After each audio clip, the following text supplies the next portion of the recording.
नवरात्रि का आरंभ आज से हो चुका है और अब से लेकर अगले 9 दिनों तक देवी के सभी 9 रूपों की अलग अलग दिन पूजा की जाएगी। नवरात्रि में जो लोग रोज़ाना व्रत करते हैं उनके लिए पूजा पाठ के अलावा नवरात्रि की व्रत कथा का पाठ करना भी देवी भागवत पुराण में अनिवार्य बताया गया है। इसके अनुसार नवरात्रि के व्रत की पूजा तभी पूर्ण मानी जाती है जब आप इस व्रत कथा का पाठ देवी के सिंहासन के समक्ष बैठकर करते हैं। तो आइए सुनते हैं ये व्रत कथा, जिसका पाठ नवरात्रि में रोज़ाना करना ज़रूरी माना गया है। एक समय बृहस्पति देव जी ब्रह्मा जी से बोले, हे ब्राह्मण श्रेष्ठ, नवरात्रि का व्रत और उत्सव क्यों किया जाता है? इस व्रत का क्या फल है? इसे किस प्रकार करना उचित है? पहले इस व्रत को किसने किया था, सो विस्तार से कहिए। बृहस्पति देव जी का ऐसा प्रश्न सुन ब्रह्मा जी ने कहा, हे बृहस्पति देव, प्राणियों के हित की इच्छा से तुमने बहुत अच्छा प्रश्न किया है। जो मनुष्य मनोरथ पूर्ण करने वाली दुर्गा, महादेव, सूर्य और नारायण का ध्यान करते हैं वे मनुष्य धन्य है। यह व्रत संपूर्ण कामनाओं को करने वाला है। इसके करने से पुत्र की कामना वाले पुत्र, धन की कामना वाले धन, विद्या की चाह रखने वाले विद्या और सुख की इच्छा रखने वाले को सुख मिलता है। इस व्रत को करने से रोगी मनुष्य का रोग दूर हो जाता है, मनुष्य की संपूर्ण विपत्तियां दूर हो जाती है और घर में सुख समृद्धि होती है। बंध्या को पुत्र प्राप्त होता है, समस्त पापों से छुटकारा मिल जाता है और मन का मनोरथ सिद्ध हो जाता है। जो मनुष्य इस नवरात्रि व्रत को नहीं करता है वह अनेक दुखों को भोगता है और कष्ट व रोग से पीड़ित हो अंगहीनता को प्राप्त होता है। उसके संतान नहीं होती है और वह धन धान्य से रहित हो भूख और प्यास से व्याकुल घूमता फिरता है। जो साध्वी स्त्री इस व्रत को नहीं करती है वह पति सुख से वंचित हो नाना प्रकार के दुख को भोगती है। यदि व्रत करने वाला मनुष्य सारे दिन का उपवास ना कर सके तो एक समय भोजन करे और 10 दिन बांधवों सहित नवरात्रि व्रत की कथा का श्रवण जरूर करे। हे बृहस्पति देव, जिसने पहले इस महाव्रत को किया है वह कथा मैं तुम्हें सुनाता हूँ, तुम सावधान होकर सुनो। ब्रह्मा जी बोले, प्राचीन काल में मनोहर नगर में पीठत नाम का एक ब्राह्मण था। वह माँ दुर्गा का बहुत भक्त था। उसके संपूर्ण सद्गुणों से युक्त सुमति नाम की एक अत्यंत ही सुंदर कन्या उत्पन्न हुई। वह कन्या सुमति अपने पिता के घर बाल्यकाल में अपनी सहेलियों के साथ क्रीड़ा करती हुई इस प्रकार बढ़ने लगी जैसे शुक्ल पक्ष में चंद्रमा की कला बढ़ती है। उसका पिता जब प्रतिदिन माँ दुर्गा की पूजा करके हवन किया करता था वह उस समय नियम अनुसार वहाँ उपस्थित रहती थी। एक दिन सुमति अपनी सखियों के साथ खेल में लग गई और भगवती की पूजन में उपस्थित नहीं हुई। इस कारण उसके पिता को पुत्री की ऐसी सावधानी देखकर क्रोध आ गया और वह पुत्री से कहने लगा, अरे दुष्ट पुत्री, आज तूने भगवती की पूजा नहीं की है, इस कारण मैं किसी कुष्ठ रोगी या दरिद्र मनुष्य के साथ तेरा विवाह कर दूंगा। पिता के ऐसे क्रोध भरे वचन सुनकर सुमति को बड़ा दुख हुआ और पिताजी से कहने लगी, हे पिताश्री, मैं आपकी कन्या हूँ तथा सब तरह से आपके अधीन हूँ। जैसे आपकी इच्छा हो वैसे ही करो। राजा से, कुष्ठी से, दरिद्र से अथवा जिसके साथ चाहे मेरा विवाह कर दो, पर होगा वही जो मेरे भाग्य में लिखा है। मेरा तो अटल विश्वास है, जो जैसा कर्म करता है उसको कर्मों के अनुसार वैसा ही फल प्राप्त होता है, क्योंकि कर्म करना मनुष्य के अधीन है पर फल देना ईश्वर के हाथों में है। इस प्रकार कन्या के निर्भयता से कहे हुए वचन सुनकर ब्राह्मण बहुत अधिक क्रोधित हो गया और अपनी कन्या का विवाह एक कुष्ठी के साथ कर दिया और अत्यंत क्रोधित हो पुत्री से कहने लगा, हे पुत्री, अपने कर्मों का फल भोगो। देखे, भाग्य के भरोसे रहकर तुम क्या करती हो। पिता के ऐसे कटु वचनों को सुन सुमति मन में विचार करने लगी, अहो मेरा बड़ा दुर्भाग्य, जिससे मुझे ऐसा पति मिला। इस तरह अपने दुख का विचार करती हुई वह कन्या अपने पति के साथ वन में चली गई और डरावने कुशायुक्त उस निर्जन वन में उन्होंने वह रात बड़े कष्ट से काटी। उस गरीब बालिका की ऐसी दशा देखकर माँ दुर्गा उनके पूर्व पुण्य के प्रभाव से प्रकट हुई और सुमति से कहने लगी, हे दीन ब्राह्मणी, मैं तुमसे प्रसन्न हूँ, तुम जो चाहो वो वरदान मांग सकती हो। भगवती दुर्गा का यह वचन सुन ब्राह्मणी ने कहा, आप कौन है माता, वो मुझसे कहे। ब्राह्मणी के ऐसे वचन सुनकर देवी ने कहा कि मैं ही आदिशक्ति भगवती भवानी हूँ और मैं ही ब्रह्म विद्या व सरस्वती हूँ।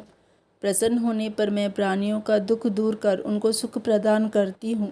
हे ब्राह्मणी, मैं तुझ पर तेरे पूर्व जन्म के पुण्य के प्रभाव से प्रसन्न हूँ।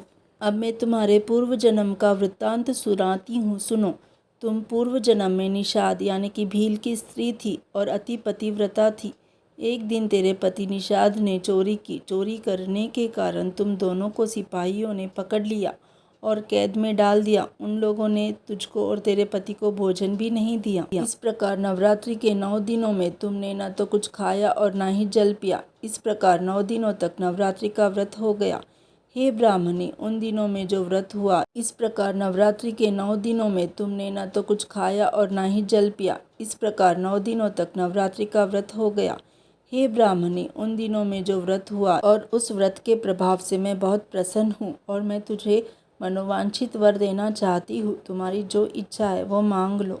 इस प्रकार माँ दुर्गा के वचन सुन ब्राह्मणी ने माँ दुर्गा को प्रणाम किया और कहती है कि हे माँ, अगर आप मुझसे प्रसन्न हैं तो कृपा करके मेरे पति का कोढ़ दूर कर दीजिए। देवी ने कहा, उन दिनों तुमने जो व्रत किया था उस व्रत का 1 दिन का पुण्य पति का कोढ़ दूर करने के लिए अर्पण करो। उस पुण्य के प्रभाव से तेरे पति का कोढ़ दूर हो जाएगा, तेरा पति कोढ़ मुक्त हो जाएगा। ब्रह्मा जी बोले। इस प्रकार देवी के वचन सुनकर वह ब्राह्मणी बहुत ही प्रसन्न हुई और माँ भगवती की कृपा से उसका पति कुष्ठ रोग से दूर होकर अति कांतिवान हो गया। वह ब्राह्मणी अपने पति की मनोहर देह को देखकर देवी की स्तुति करने लगी। हे माँ दुर्गे, आप दुर्गति को दूर करने वाली, तीनों लोकों का संताप हरने वाली, समस्त दुखों को दूर करने वाली, रोगी मनुष्य को निरोगी काया देने वाली, प्रसन्न होकर मनोवांछित वर देने वाली और दुष्टों का नाश करने वाली जगत की माता हो। हे अम्बे, मुझ निरपराध अबला को मेरे पिता ने कुष्ठी मनुष्य के साथ विवाह करके घर से निकाल दिया। पिता से तिरस्कृत निर्जन वन में विचार कर रही हूँ। आपने मेरे इस विपदा से उद्धार किया है। हे देवी, आपको प्रणाम करती हूँ, मेरी रक्षा करो। ब्रह्मा जी बोले, हे बृहस्पति, उस ब्राह्मणी की ऐसी स्तुति सुन देवी बहुत प्रसन्न हुई और ब्राह्मणी से कहने लगी, हे ब्राह्मणी, तुझे अति बुद्धिमान, धनवान, कीर्तिवान और जितेंद्र पुत्र शीघ्र ही उत्पन्न होगा। ऐसा वर प्रदान कर देवी ने ब्राह्मणी से कहा, हे ब्राह्मणी, और जो कुछ तेरी इच्छा है वह भी मांग ले। माँ भगवती को ऐसे वचन सुन सुमति ने कहा, हे माँ भगवती, अगर आप मुझ पर प्रसन्न हैं तो कृपा कर मुझे नवरात्रि व्रत की विधि और उसके फल का विस्तार वर्णन कीजिए। इस प्रकार ब्राह्मणी के वचन सुनकर माँ दुर्गा ने कहा, हे ब्राह्मणी, मैं तुम्हें संपूर्ण पापों को दूर करने वाले नवरात्रि व्रत की विधि बतलाती हूँ, जिसको सुनने से मोक्ष की प्राप्ति होती है। चैत्र या अश्विनी मास के शुक्ल पक्ष की प्रतिपदा से लेकर 9 दिन तक विधि पूर्वक व्रत करे। यदि दिन भर व्रत ना कर सके तो एक समय भोजन कर ले। किसी विद्वान ब्राह्मणों से पूछकर घट स्थापना करे और वाटिका बनाकर उसको प्रतिदिन जल से सींचे। महाकाली, महालक्ष्मी और महासरस्वती देवी की मूर्तियों की स्थापना करे और उनकी नित्य विधि सहित पूजा करे और पुष्पों से विधि पूर्वक अर्घ दे। बिजौरे के फल से अर्घ देने से रूप की प्राप्ति होती है। जायफल से अर्घ देने से कीर्ति, दाख से अर्घ देने से कार्य की सिद्धि होती है, आंवले से अर्घ देने से सुखों की प्राप्ति और केले से अर्घ देने से आभूषणों की प्राप्ति होती है। इस प्रकार पुष्पों व फलों से अर्घ देकर व्रत समाप्त होने पर 9वें दिन यथाविधि हवन करे। खांड, घी, गेहूँ, शहद, जौ, तिल, बिलपत्र, नारियल, दाख और कदम्ब आदि से हवन करे। गेहूँ से होम करने से लक्ष्मी की प्राप्ति होती है। खीर एवं चंपा के फूलों से धन की और बेलपत्रों से तेज व सुखों की प्राप्ति होती है। आंवले से कीर्ति की और केले से पुत्र की, कमल से राज सम्मान की और दाखों से संपदा की प्राप्ति होती है। खांड, घी, नारियल, शहद, जौ और तिल तथा फलों से होम करने से मनोवांछित वस्तु की प्राप्ति होती है। व्रत करने वाला मनुष्य इस विधि विधान से होम कर ब्राह्मण को अत्यंत निम्रता के साथ प्रणाम कर और यज्ञ की सिद्धि के लिए उसे दक्षिणा दे। इस प्रकार बताई हुई विधि के अनुसार जो व्यक्ति व्रत करता है उसके सभी मनोरथ सिद्ध होते हैं, इसमें तनिक भी संदेह नहीं है। इन 9 दिनों में जो कुछ दान आदि दिया जाता है उसका करोड़ों गुना फल मिलता है। इस नवरात्रि व्रत करने से अश्वमेघ यज्ञ का फल मिलता है। हे ब्राह्मणी, इस संपूर्ण कामनाओं को पूर्ण करने वाले उत्तम व्रत को तीर्थ, मंदिर अथवा घर में विधि के अनुसार करें। तब ब्रह्मा जी बोले, हे बृहस्पति, इस प्रकार ब्राह्मणी को व्रत की विधि और फल बताकर देवी अंतर्ध्यान हो गई। जो मनुष्य या स्त्री इस व्रत को भक्ति पूर्वक करता है वह इस लोक में सुख भोग कर अंत में दुर्लभ मोक्ष को प्राप्त होता है।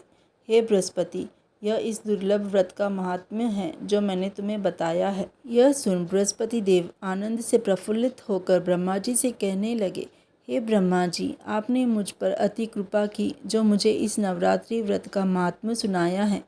तब ब्रह्मा जी कहने लगे, यह देवी माँ भगवती संपूर्ण लोकों का पालन करने वाली है। इस महादेवी के प्रभाव को कौन जान सका है। बोलो माँ भगवती देवी भवानी की जय।